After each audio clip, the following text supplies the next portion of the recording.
À quoi on peut s'attendre de ce centre-là? Ça va ressembler à quoi? Quels vont être les services?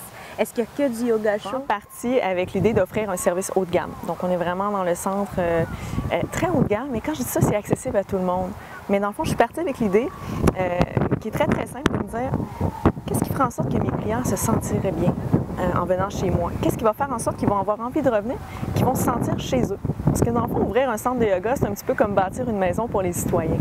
Et on le fait pas juste pour soi. En fait, au contraire, on le fait pour donner, pour les autres, puis pour que les gens se sentent bien. Donc, on est vraiment allé avec des matériaux extraordinaires qui vont permettre, entre autres, le plancher de la salle de yoga qui est extraordinaire, qui se lave vraiment facilement parce que dans le yoga chaud, on sue. Donc, on va être capable de vraiment bien désinfecter, bien nettoyer entre chacune des classes. Pour moi, ça, c'est primordial. Les vestiaires sont fantastiques. On a de la massothérapie. La façon que le centre a été pensé, si vous voulez, quand vous entrez, c'est comme un bar.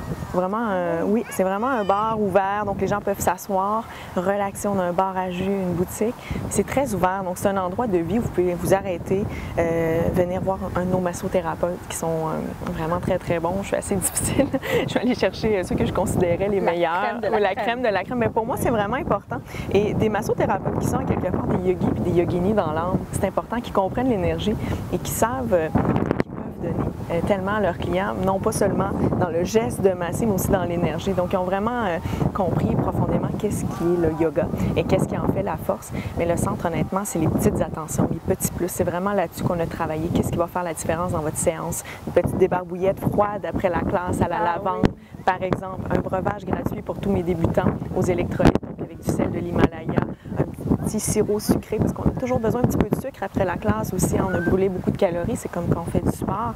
Donc, une boisson à base d'eau avec un petit peu de sucre, un peu de sel de l'Himalaya. Donc, on va porter ça à tous nos nouveaux. Des tapis qui se lavent après chaque séance. Si vous louez un tapis, non, vous savez que ça sent bon. C'était vraiment important pour moi, des beaux vêtements. Et surtout un environnement de vie où on se sent bien, où on se sent bien accueilli, où on se sent écouté et bien conseillé. Ça, pour moi, c'était vraiment important, la technique. La technique, s'assurer que personne ne va se blesser dans les pauses, bien diriger la classe, bien surveiller ses élèves, être à l'écoute de leurs besoins, de leurs questions, puis prendre le temps d'y répondre. Si je comprends bien, le centre, c'est comme d'aller se faire un massage au cœur, au corps et à l'âme.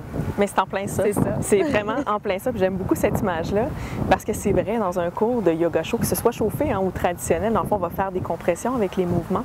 On va relâcher, le sang va circuler partout. On va vraiment revitaliser le corps. Mais c'est vraiment un automassage qu'on se fait. C'est carrément ça. Vous l'avez trouvé. Oui. Puis ça fait tellement de bien. Dans le fond, c'est de faire l'effort de s'arrêter. Un coup qu'on a passé la porte, qu'on est entré dans le centre, le plus dur est fait. Donc, c'est ça qu'il faut comprendre. C'est pas la classe à 40 degrés.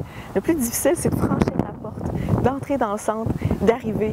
Et là, vous êtes rendu. Il reste juste à aller dans la salle. Et si ça va pas, si c'est trop difficile pour vous, vous vous couchez sur le dos jusqu'à la fin de la classe. Il n'y a pas de pression dans mes cours. On peut relaxer. On peut relaxer, oui. Respecter vos limites.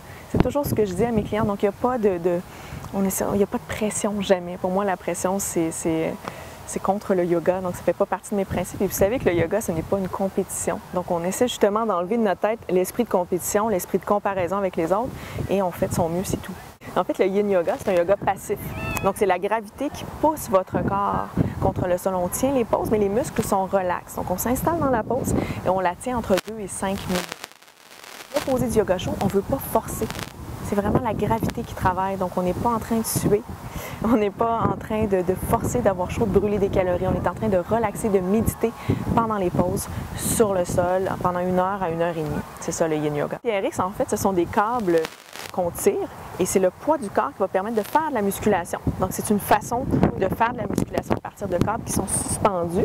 Et tout dépendant où vous placez vos pieds, comment vous vous installez, là, le poids va être différent. Et là, nous, on le fait chaud.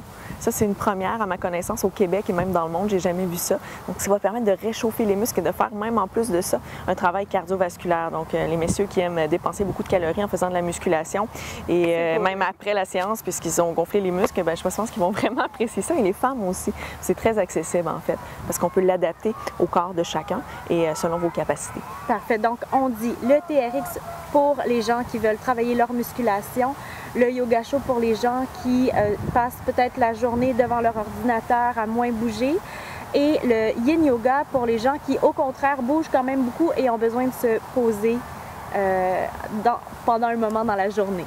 Qui ont besoin de s'enraciner, tout à fait. Et je vous dirais qu'on peut faire un beau mélange de tout ça.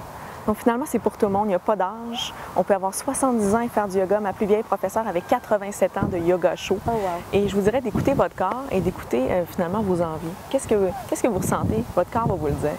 Donc soyez à l'écoute de vos besoins. Puis n'hésitez pas à jongler avec les trois finalement, parce que ça fait un beau complément. Ils se complètent les trois.